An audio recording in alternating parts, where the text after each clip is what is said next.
नमस्कार दोस्तों, मैं आज आपका एक बार फिर से स्वागत करती हूँ वार्तालाप के इस नए वीडियो में। दोस्तों, आज हम एक ऐसे विषय के बारे में बात करेंगे जिसके बारे में बात करना तो दूर, लोग इसके बारे में जिक्र तक नहीं करना चाहते। सेक्स वर्कर्स और उनसे जुड़ी कुछ ऐसी धारणाएं जिनका कोई आधार ही नहीं है। आज हम ये पता लगाएंगे कि हमारी सोसाइटी, हमारी कम्युनिटी, इनफैक्ट हम एज अ ह्यूमन इस कम्युनिटी से क्यों अलग रहते हैं और हमारी सोसाइटी के सो कॉल्ड नॉर्मल लोगों में और इस कम्युनिटी के बीच में एक अनदेखी दूरी क्यों है। और इसी के साथ हम ये कोशिश भी करेंगे कि इस वीडियो के खत्म होने तक हम इस टॉपिक से जुड़े हमारे मन के सारे सवालों को भी खत्म कर दें। इसी के साथ हमें सबसे पहले इस विषय में इसकी हिस्ट्री और ओरिजिन को समझना बहुत जरूरी है। देखिए, भारत में सेक्स वर्कर्स के ओरिजिन की शुरुआत के बारे में बात करें तो वो वैदिक काल के 1500 BC से देखा जा सकता है, जब सेक्स वर्क सिर्फ एक पेशा नहीं हुआ करता था, बल्कि अक्सर ये धर्म और संस्कृति से जुड़ा हुआ रहता था। जब मंदिरों में देवदासियां हुआ करती थीं, जो देवताओं के प्रति समर्पित थी और अपनी कला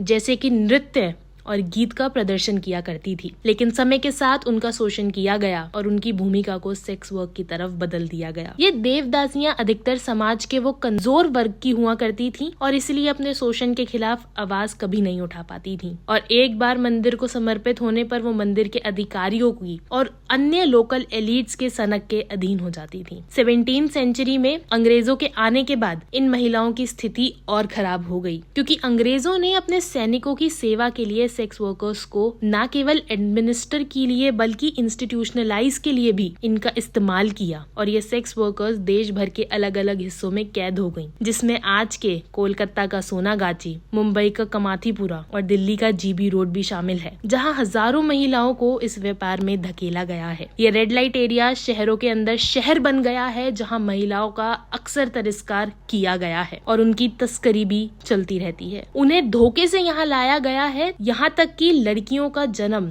इस व्यापार में बेचने के नजरिए से किया जाने लगा है। इन इलाकों में सेक्स वर्कर्स के जीवन के बारे में सोचकर हमारा इंसानियत पर से भरोसा उठ सकता है। कच्ची उम्रों में लड़कियों को शिक्षा का अभाव, गरीबी, शारीरिक और मानसिक शोषण को अपने जीवन का हिस्सा मानने के लिए मजबूर कर दिया जाता है। जिन महिलाओं को हम देवी मानते हैं, उन्हें इन रेड लाइट एरियाज की गलियों में एक निर्जीव वस्तुओं की तरह ट्रीट किया जाता है। और ये जो समाज के सो कॉल्ड रिस्पेक्टेड पुरुष हैं, इन पुरुषों के चेहरे पर से ढोंग का मुखौटा इन्हीं गलियों में उतरता है और उनकी वास्तविकता सामने आती है। क्योंकि भले ही कानूनी व्यवस्था इन वर्कर्स की स्थिति को सुधारने के लिए बनाई हो, पर अपने काम से जुड़े सामाजिक कलंक को मिटा पाने के अभाव से इन महिलाओं के पास अपने हालात से बचने की बहुत कम उम्मीद होती है, जिससे उनके लिए इस धंधे को छोड़कर एक नए सिरे से शुरुआत करना लगभग असंभव हो जाता है। इन वर्कर्स की कहानी हमारे मानव समाज और सभ्यता जितनी पुरानी है, पर बीतते समय के साथ मानव सभ्यता के विपरीत इन महिलाओं की स्थिति में बदलाव आए हैं। हमारे समाज के इस अदृश्य भाग को शिक्षा और सम्मान ही उजागर कर सकता है और हमें ये समझना होगा कि सेक्स वर्कर्स इस समाज की कील है। हथौड़ा पड़ने के बावजूद ये समाज को टिकाए रखती है और सो कॉल्ड मर्दानगी को शांत करने में इनका सबसे बड़ा हाथ है। आज इन्हीं की वजह से फैमिली बनी रहती है और पति पत्नी के रिश्ते निभते हैं। इसलिए हम वार्तालाप के जरिए आपसे एक छोटी सी रिक्वेस्ट करना चाहेंगे और आशा करेंगे कि आप भी समाज के इस डिफरेंस को खत्म करने में हमारा साथ देंगे। रिक्वेस्ट बस इतनी सी है कि हमारे समाज में हर एक इंसान का और हर एक कम्युनिटी का अपना एक रोल होता है। उन्हें समाज से अलग करने से समाज की बेहतरी नहीं होगी और उन्हें समाज के हिसाब से चलाए रखने के लिए मजबूर करने में कोई आउटकम नहीं मिलेगा।